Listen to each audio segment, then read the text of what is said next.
Vamos lá. Vamos para a palavra hoje. Graças a Deus. Deixa eu puxar para trás aqui o púlpito.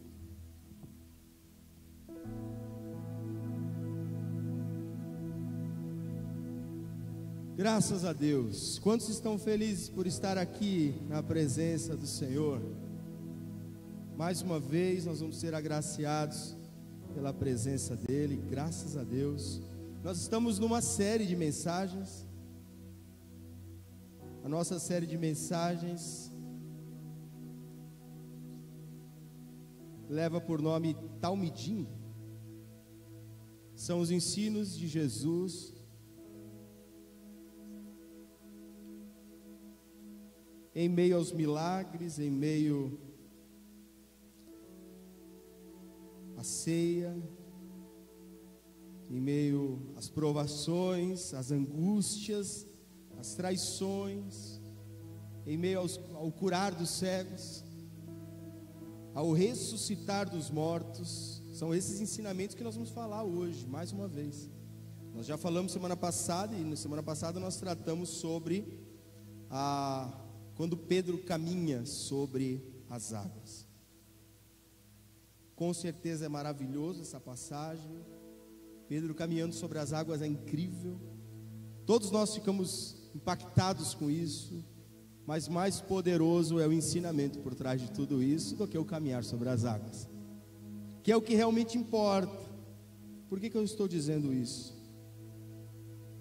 É importante que a gente compreenda exatamente qual é o ensinamento do Senhor para nós, porque senão nós vamos ficar aprisionados na visão surpreendente, impactante do milagre que aconteceu naquele momento. Andar sobre as águas é incrível, algo que demonstra que Ele realmente é Senhor. Realmente ninguém ia desafiar as leis da física e andar sobre as águas, e Ele andou. Então isso é incrível, mas o ensinamento que está por trás disso é mais poderoso do que o ato simplesmente ali de andar sobre as águas. A cura do cego de Jericó é incrível, incrível. Nós olhamos aquilo, nossa, o cego foi curado. E a maioria das vezes, numa interpretação livre, numa hermenêutica livre, nós teríamos o quê? O Senhor vai abrir os seus olhos também. Isso é bom, é maravilhoso. De certa forma, é até certo, mas existe um ensinamento por trás daquilo ali, uma escola por trás daquilo ali que é muito mais profundo do que simplesmente o abrir os olhos de um cego. O multiplicar dos pães e peixes, o levantar do coxo no tanque de Betesda, e assim por diante. Tudo isso, esse cenário, são coisas que só é possível ocorrer na terra, não tem outro lugar. Porque aqui nós somos necessitados, nós precisamos, é aqui que ocorrem os milagres. Mas o ensinamento transcende o milagre terreno, porque o milagre só ocorre no espaço-tempo, mas o ensinamento que recebemos transcende a eternidade. Por isso que focar somente nos milagres é focar apenas numa fatia do bolo. Olhar ali e falar, não, eu quero aqui é uma igreja de milagres. Só isso não basta.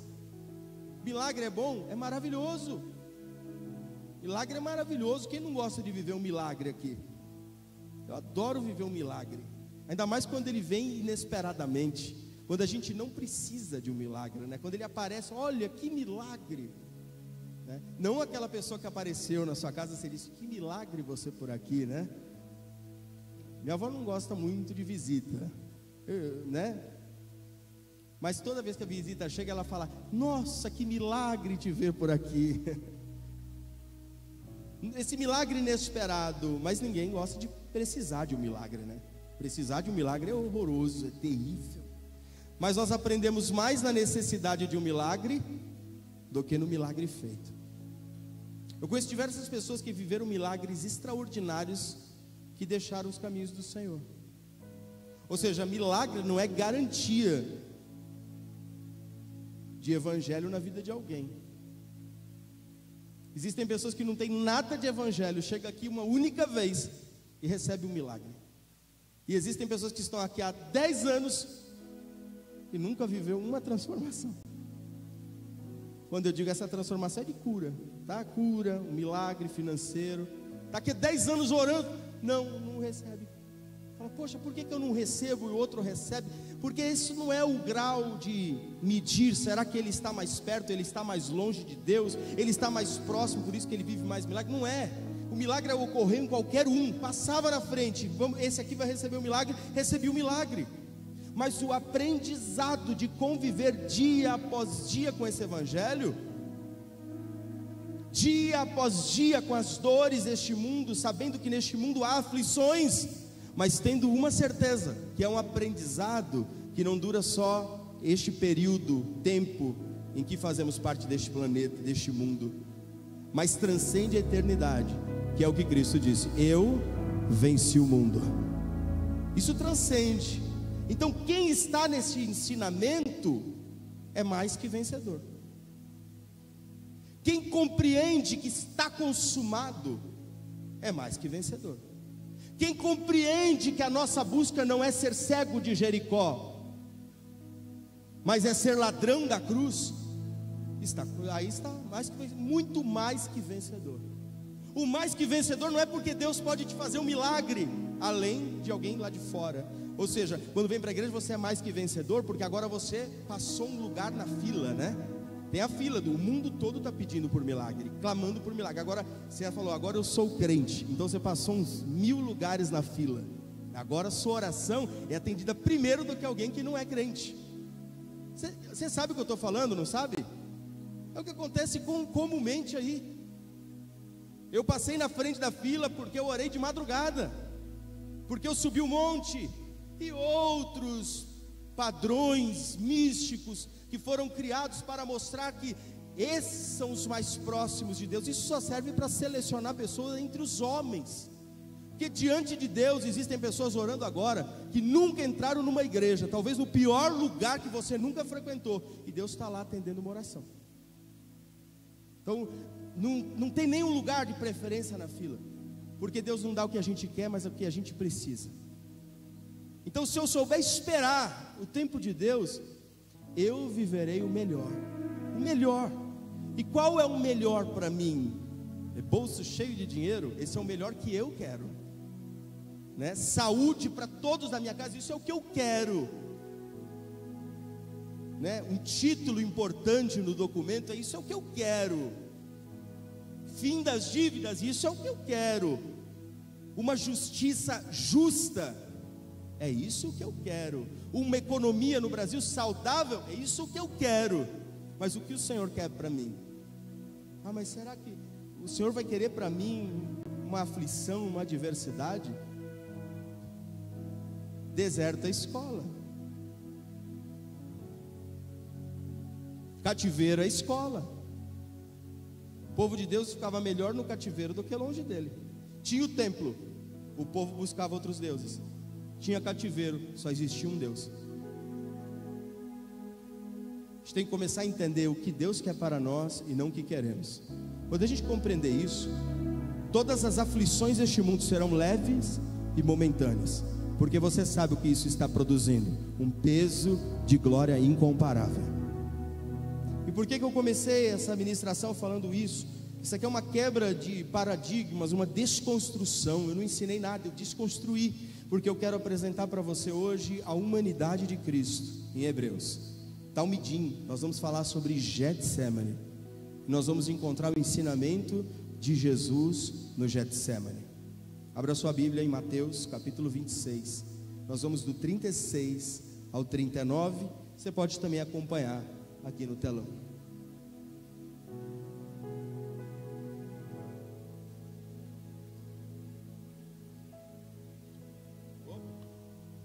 Tremendo. Mateus 26, do 36 ao 39, diz assim: Então Jesus foi com os seus discípulos para um lugar chamado Getsemane e disse-lhes: Sente-se aqui enquanto vou ali orar. Levando consigo Pedro e os 2 filhos de Zebedeu, Tiago e João, começou a entristecer-se, opa, é Jesus mesmo? E a angustiar-se. Disse-lhes então: a minha alma está profundamente triste, numa tristeza mortal. Fiquem aqui e vigiem comigo. Indo um pouco mais adiante, prostrou-se com o rosto em terra e orou: meu Pai, se for possível, afasta de mim este cálice.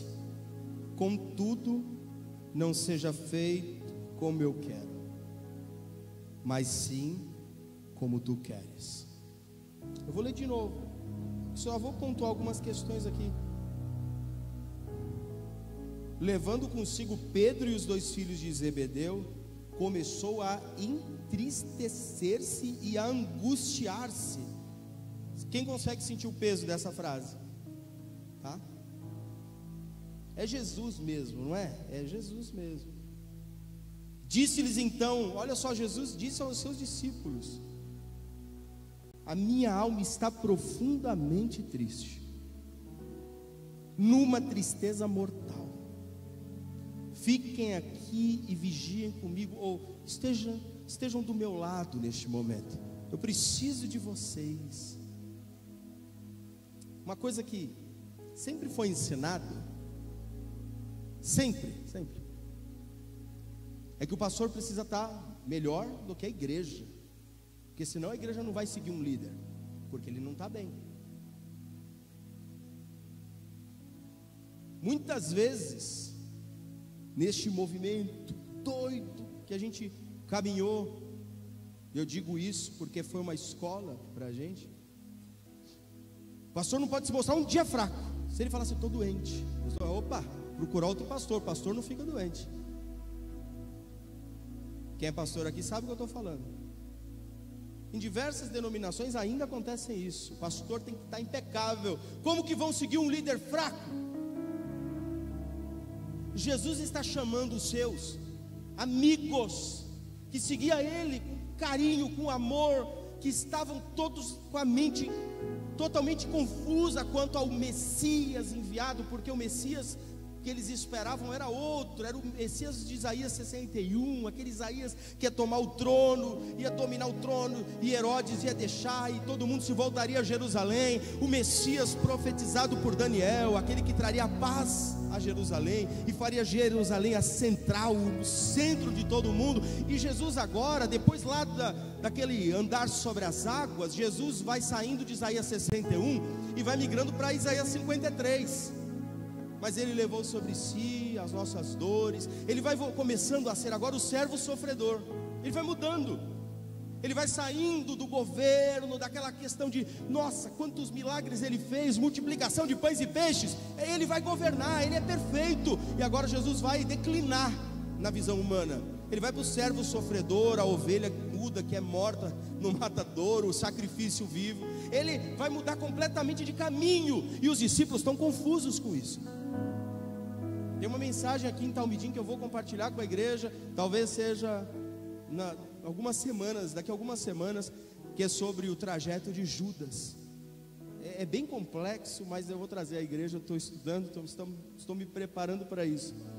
Mas quando você vê Jesus aqui, o líder que é seguido, ele precisa estar melhor do que a igreja, porque líder precisa vencer sempre, precisa mostrar uma boa aparência nas redes sociais, precisa falar bem, não pode duvidar, não pode tremer na fé, não pode se angustiar, não pode ficar doente, não pode ter depressão. E aqui Jesus está chamando os seus amigos, os seus 3 amigos, falou: amigos, eu estou depressivo, triste, angustiado, com dor no coração, eu não sei o que fazer, eu estou me angustiando, pronto para morrer. Eu vou morrer com essa angústia, eu não vou sair daqui do Getsemane vivo, porque meu peito está doendo.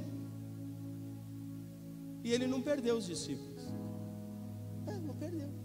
Os discípulos se afastaram, foram cada um para um canto, foram, logo aconteceu a crucificação. Mas não porque Jesus mostrou suas fraquezas, mas porque Jesus não era aquilo que eles esperavam. Eles esperavam um Messias político, e não que morresse numa cruz.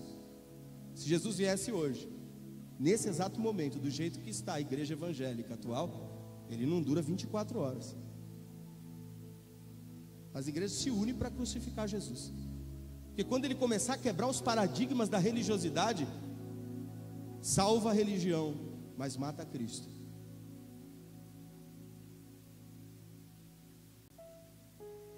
Mas quando Jesus volta e aparece para os seus discípulos ressurreto, o líder que é seguido não é aquele que não fracassa nunca, que não falha nunca, que não sofre também. O líder seguido é o que prega a verdade, é o que prega Cristo. Você não será seguido porque você nunca vai sofrer com uma depressão, ou ficar triste, ou angustiado, ou passar por algum problema. Não é por isso que você vai ser seguido. Você vai ser seguido se você apresentar Cristo em você, e saber que em Cristo você é mais que vencedor. Aquele que carrega a cruz, é lógico que é seguido. Por isso que a nossa vitória não está nesse mundo. Tem dias que nós não vamos estar bem, e está tudo bem, mas nós sabemos, mesmo nos dias de dificuldade, que nós somos muito mais que vencedores, porque a nossa vitória já está garantida na cruz do Calvário. E mesmo que esse mundo nos vença, uma dor nos vença, quero ver tirar a vida eterna. Não tira. Pode ser que alguma doença me levou mais cedo, eu só estou me encontrando mais cedo com aquilo que Cristo preparou para mim. Por isso que eu não temo esse mundo, mas eu me angustio, sim. Alguém já se angustiou alguma vez aqui? Alguém já ficou triste alguma vez aqui? Já deu alguma coisa errada na sua vida? Mas sabe o que a gente vai fazendo? Vai engolindo tudo, não é? Vai engolindo tudo. Está tudo bem? Não, está tudo bem. Acontece um outro probleminha ali, você engole. Está tudo bem? Não, está tudo bem. Acontece outro probleminha no ministério, não, está tudo bem, vou deixar passar. Mas vai ficando lá dentro, ou não vai? Problema no relacionamento, lá dentro. Financeiro, deixa aqui dentro, guarda. Eu me viro com as minhas dores. Mas chega um momento que a gente não aguenta mais. E é nesse momento que não aguenta mais, que muitas vezes você está sozinho, para não mostrar para ninguém que você está sofrendo, angustiado. E aí você diz, eu não aguento mais. Quantas vezes você já não parou e disse assim, eu não aguento mais, eu não sei mais o que fazer. Na busca da salvação de um filho, quantos pais já não disseram, eu não aguento mais, não aguento mais, eu estou fraco, eu estou angustiado, minha angústia é de morte. Ou você acha que um pai que ora pelo filho ser salvo, ora todo alegre e feliz, com um sorriso no rosto? É de joelho, muitas vezes na cama chorando, dizendo, Senhor, eu não aguento mais, eu não sei mais o que fazer, eu não tenho mais estratégias humanas para poder buscar meu filho. Tudo que eu falo para ele parece que vira arma, e aí daqui a pouco a gente começa a discutir, e cada um vai para o seu canto, eu não sei mais o que fazer. Tem gente que pecou de uma maneira que hoje está aqui ouvindo essa palavra, mas o pecado está batendo na sua cabeça dizendo, você não pode. Você, olha seu passado como foi, olha a tua história como foi, você não pode estar aqui, você não pode orar a Deus, Ele não pode te ouvir. Não existe um Deus menor que o seu pecado, não existe um Deus menor do que a situação da onde você saiu, pois não existe nem altura, nem profundidade capaz de separar você do amor dEle. É mais profundo, Ele vai mais profundo. Pode ser lá no abismo, Ele te busca lá no abismo. Talvez o seu pecado te levou até o abismo, mas quem está no abismo e foi encontrado por Deus não está sorrindo, está angustiado. Pode ter certeza disso. Chorar faz parte da vida, ficar triste faz parte da vida, se decepcionar com alguém que você ama faz parte da vida.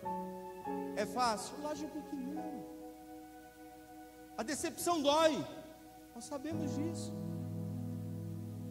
Tem muita gente aqui que caminhou junto, em meio a decepções e decepções e decepções.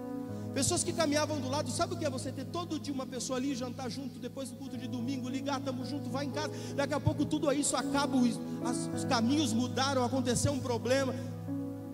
É assim. Só que aí é o seguinte, a religião te cobra, sabe o que? Se afasta dele. É isso que a religião te cobra. Se afasta, senão você vai se contaminar. E enquanto o evangelho é ao contrário. se aproxima, traz para perto. Alguém crê assim? Alguém crê assim? É o pecador, traz para perto. Caiu, estende a mão. Fracassou, ajuda a levantar de novo. Vamos ser o Evangelho, ser Cristo, ser no mínimo um pouco do bom samaritano no meio do caminho, e estender a mão para ajudar quem caiu do nosso lado. Isso é ser Evangelho. Mas isso traz dores, angústias, e solidão também traz. Poxa, sabe que uma coisa que acontece constantemente, e é uma autossabotagem, é: quem tem medo de solidão acaba sozinho. Quem tem medo de dores acaba doente. Não é assim? É uma autossabotagem. Por quê? Porque nós estamos num mundo de autossabotagens, até nós mesmos. Esses dias eu estava com o Israel andando, e aí ele falou: estou com dor na perna, pai, empurra o carrinho do mercado porque eu não estou conseguindo. A cada 1 minuto ele empurrava o carrinho e nem percebia. Eu falei: filho, a perna não estava doendo? Ele: nossa, pai, nem percebi. É exatamente assim. Eu falei isso para ele, falei: é exatamente assim. A nossa mente nos sabota e a gente nem percebe. Aquilo que você falou para alguém que você não queria, se você pudesse apertar o Ctrl Z, você apertaria. Alguém entendeu? Entendeu, né? Voltar. Não, eu queria voltar. Quantas vezes eu já não fiz alguma coisa, olhei e falei: meu Deus, eu deveria voltar atrás. Mas disse, está dito.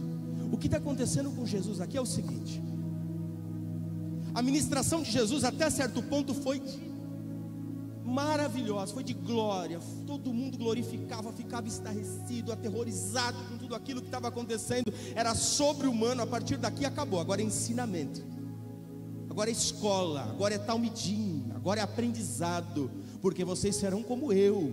É isso que Jesus está fazendo. Está plantando uma semente que amadurece aqueles 12 homens que caminham ao lado de Jesus de uma maneira que eles nunca mais serão os mesmos. Todos os milagres que eles viram não vão se comparar com um dos ensinamentos de Jesus. Não se compara, porque os ensinamentos são como sementes que são plantadas para a vida toda. Jesus está na festa da Páscoa, ele acaba de ceiar com os discípulos, e ali na ceia ele levanta o pão e diz: esse é o meu corpo. Todos comem, se alegram. Ele levanta o cálice e diz: esse aqui é o meu sangue, é o cálice da nova aliança. Depois disso eles levantam e cantam uma canção. E aí, depois de cantar aquela canção, estava todo mundo feliz, que Jesus se separa com os seus e leva Pedro, Tiago e João para o Getsemane. E ali no Getsemane ele se prostra, e ali tem um ensinamento incrível. Por quê? Porque nós estamos tratando diretamente com a humanidade de Jesus. Ali você não vai ver a tentativa de amenizar a dor de Jesus ali naquele momento. Nós estamos falando da humanidade, o Jesus homem. E como que eu sei disso? Eu inventei isso, eu sonhei isso? Não, isso está em Hebreus. Hebreus capítulo 5, do verso 5 ao 7.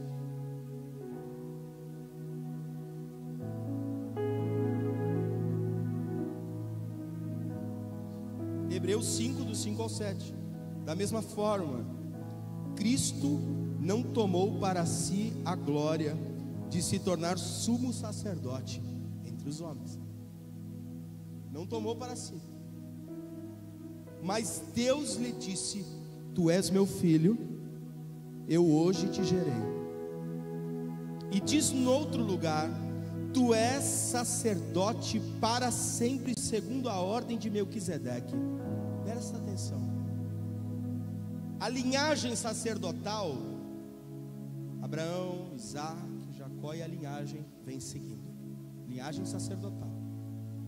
A linhagem de Jesus está fora disso, é a linhagem de Melquisedeque. De onde veio Melquisedeque? Não sei. Para onde vai? Não sei.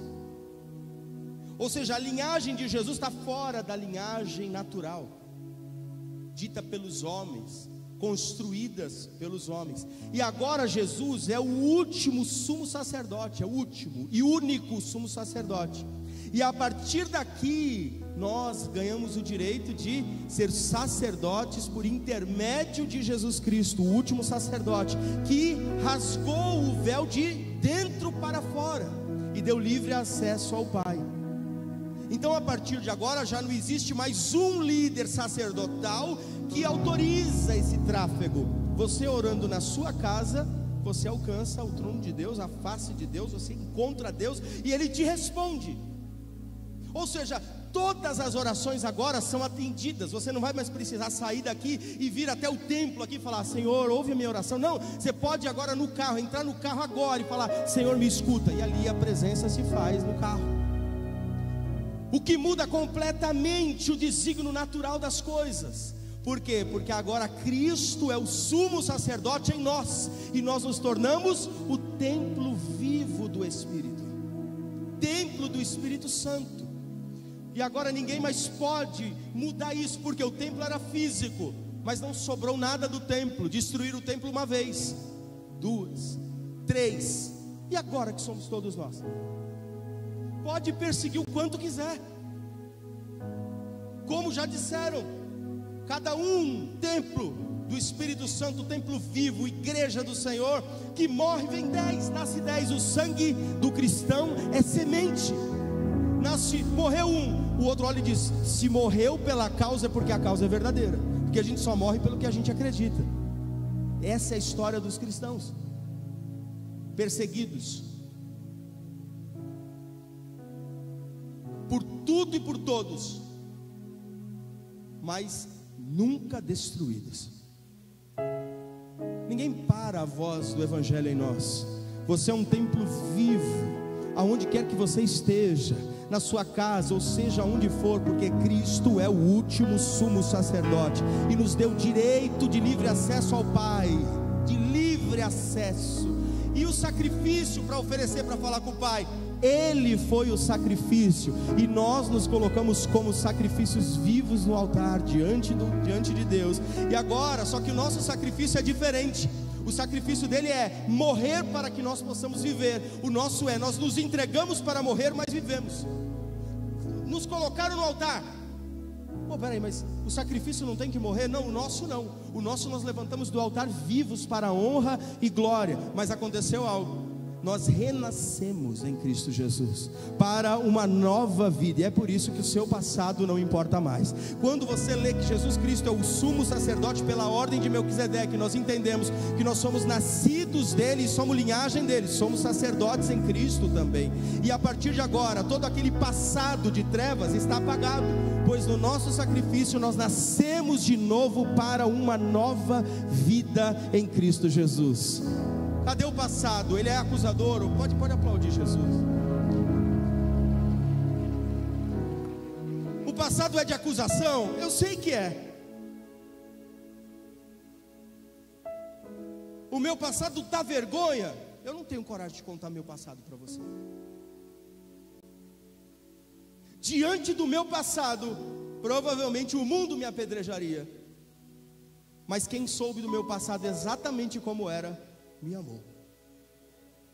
Seu passado talvez seja de vergonha para muitos, para Cristo é testemunho para a honra e glória do nome dele. Então, quando você entender que Cristo é sacerdote último, sumo sacerdote, não se venda aos títulos dos homens, não se venda a uma palavra que você escute no YouTube ou em qualquer lugar, te falando que é sacerdote, que Deus deu uma visão estrondosa, que ninguém nunca teve. Só existe uma revelação, chama a palavra, Bíblia. Só existe essa revelação, só a Escritura, mais nada. E Cristo é o único e último sumo sacerdote. E quem nós somos? Pastor, apóstolo. E nós? Esses títulos são só entre os homens. É só entre nós aqui. Só para saber, ele cuida da igreja. Tá bom, agora eu entendi. Diante de Deus, somos todos filhos resgatados, remidos, perdidos que foram encontrados, mortos que ressuscitaram. Estes somos nós diante do nosso sumo sacerdote, que rasgou o véu, que escondia aquilo que era secreto, que era a presença, e tornou livre, de graça. Aqui é de graça para você. Quem recebe essa graça sobre a sua vida, e essa autoridade, está sentado diante de todos aqueles principados e potestades, está acima de tudo isso, e governa com Cristo Jesus, mas não para honra própria, mas para servir a todos. Levante a mão e diga: eu. É compreender que Hebreus Hebreus demonstra não a natureza de Jesus, Deus, mas o Jesus humano, homem. Poxa, mas parece que não, mas é. Agora vem o final. Durante os seus dias de vida na terra, você vê que Hebreus deixa bem claro isso. Durante os seus dias de vida na terra, Jesus ofereceu orações e súplicas em alta voz e com lágrimas àquele que o podia salvar da morte, sendo ouvido por causa da sua reverente submissão. Eu vou ler mais uma vez para você entender. Durante os seus dias de vida na terra, Jesus ofereceu orações e súplicas. Ele está falando sobre o cenário do Getsemane, em alta voz e com lágrimas. Lembra? Se for possível, afasta de mim esse cálice. Eu disse isso algumas vezes. Verdade, eu já disse isso algumas vezes. Parei assim e falei: Senhor, afasta de mim esse cálice. Eu não aguento isso. Me ajuda nessa situação. Eu não aguento, isso não dá. Meu coração não vai aguentar. Eu não sei para onde ir, não sei o que fazer. A única coisa que eu sei é que eu posso ajoelhar aqui e falar: Senhor, passa de mim esse cálice. Eu não aguento. Aí você diz para mim: mas esse cálice não é a cruz. Quanto à cruz, Jesus estava extremamente resolvido. Ele pregou sobre isso o tempo todo. A cruz está tudo ok. O que Jesus está orando aqui não é livra-me da cruz, é o livra-me da morte para a cruz. Essa frase tem peso teológico, para que você aprofunde ela na sua alma, grave no seu coração. Não é o livra-me da morte, Senhor, não é isso. Não é o livra-me da cruz. Não é no livra-me da cruz, Senhor. Livra-me da cruz não é o se possível afasta de mim esse cálice. É o livra-me da morte agora, dessa angústia. Que essa angústia que eu estou vivendo não me leve à morte. Me livra dessa angústia para a cruz, pois eu quero concluir o meu propósito na cruz. Mas que seja feita a sua vontade. Qual é a vontade do Senhor? Foi para isso que Cristo nasceu, para morrer no meu lugar. Oh, aleluia, isso é muito forte. Não é o livra-me da morte, a morte ele já sabia, a morte de cruz. É o livra-me deste momento. E diz em Hebreus, olha aqui, sendo ouvido. Ou seja, Deus ouviu a oração de Jesus. É o livra-me deste cálice nesse momento, se for possível, afasta de mim esse cálice, de morrer por essa angústia, de morrer por este momento, pelas dores, pelo que eu estou sentindo, pelo abandono, pela traição. Não me deixa morrer por este momento, mas no meio de tudo isso, me prepara que seja feita a tua vontade para a cruz, porque é para lá que eu estou indo, é para lá que eu vou. Quantas vezes eu não disse: Senhor, livra-me deste cálice, dessa angústia que dói, de ver alguém sofrer e eu orar e não ser atendido, de eu orar com imposição de mão, fazer um jejum e falar: Senhor, escuta o meu clamor. E aí a resposta não vem. Aí eu começo a entender que a oração não é só para transformar o ambiente ao meu redor, mas para me transformar mediante as situações. E aí eu comecei a perceber que nem sempre a minha oração vai ser sim, que vai dar certo. Tem hora que a minha oração não vai adiantar ali, mas não quer dizer que a minha oração não foi ouvida, mas que cada dia de adversidade produziu em mim um aperfeiçoar da minha fé.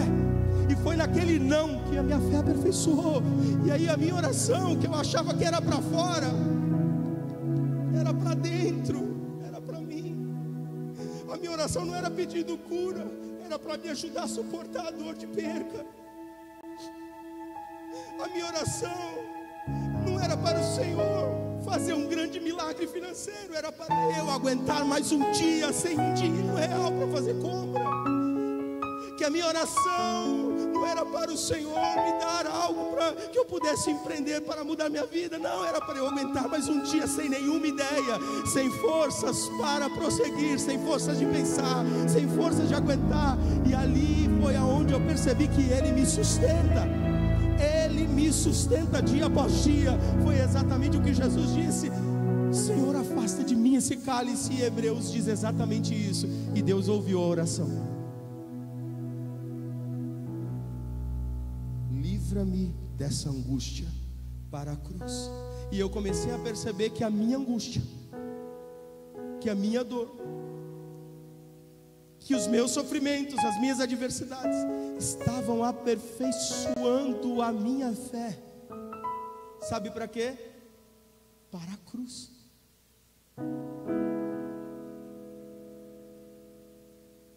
É o meu caminho até a cruz, é esse.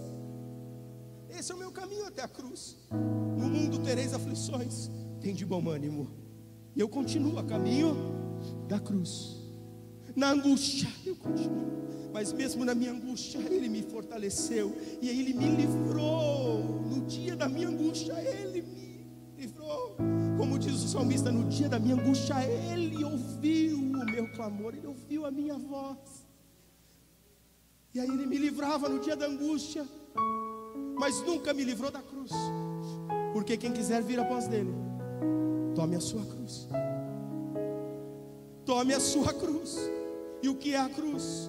É o evangelho da paz, é o dar o outro lado, é o negar a si mesmo, é o amar o próximo como a ti mesmo, é semear nos necessitados, é vestir o nu, é alimentar os famintos, é ir para um lugar que ninguém vai, é pregar o evangelho com o próprio testemunho, é se santificar pela salvação, é pregar as boas novas do evangelho, é falar a verdade acima de todas as coisas, é anunciar as boas novas do evangelho. Mas quando eu cheguei na minha cruz, eu acho que você vai entender o que eu estou falando. Cristo foi salvo da morte naquele momento, mas que seja feita a sua vontade. Se levantou e caminhou em direção à cruz. E quando ele chegou na cruz, ele tomou aquilo que era meu, carregou, foi crucificado e venceu.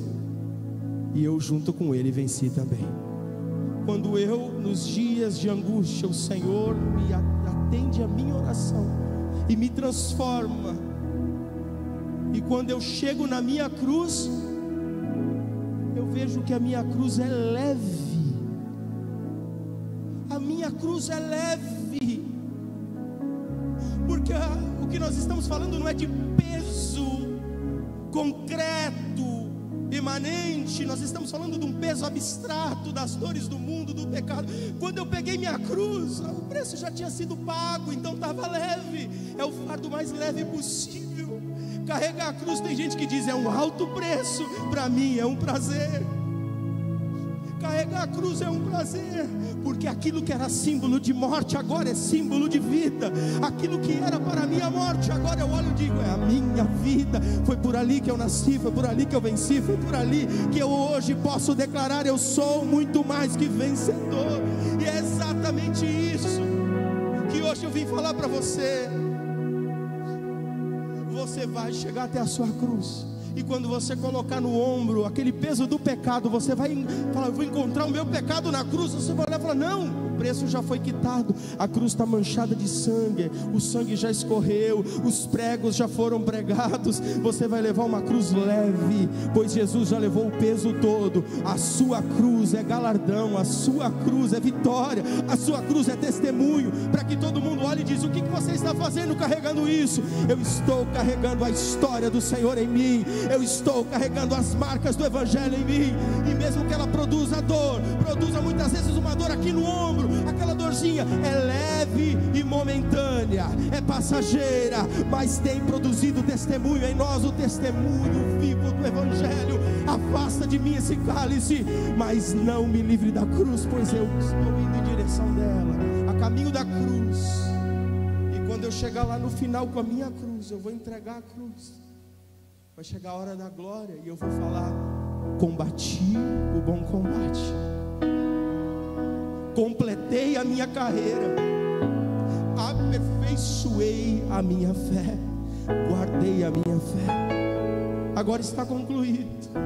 E eu sei que o Senhor, o noivo, vai me chamar, então entre, porque chegou a sua hora de viver as bodas do Cordeiro. Por por isso que nós caminhamos rumo à salvação, rumo à vida, sendo livres dia após dia das angústias deste mundo. Getsemane vem nos mostrar que Jesus sofreu como nós, chorou como nós, angustiou-se como nós, para te mostrar que nem mesmo os dias de fraqueza poderão te distanciar do amor de Deus, nem mesmo os dias de luta poderão te distanciar da presença de Deus, do amor de Deus que está em Cristo Jesus. Alguém crê nisso? Diz: eu creio. E a palavra para você, neste tempo que você ainda vai levar, muitas traições vão acontecer ainda, é João 14, de 1 a 4, que diz: não se turbe o vosso coração, credes em Deus, crede também em mim. Na casa de meu pai há muitas moradas, se não fosse assim, eu vos teria dito, pois vou preparar-vos lugar, e se eu for e vos preparar lugar, virei outra vez e vos levarei para mim mesmo, para que onde eu estiver estejais vós também. Mesmo vós sabeis para onde vou e conheceis o caminho. Eu sou o caminho, a verdade e a vida, e ninguém vem ao Pai senão por mim. Quem acredita nesse evangelho que é único e verdadeiro, se coloque de pé e dá um brado de vitória. Dá um brado de vitória ao Senhor.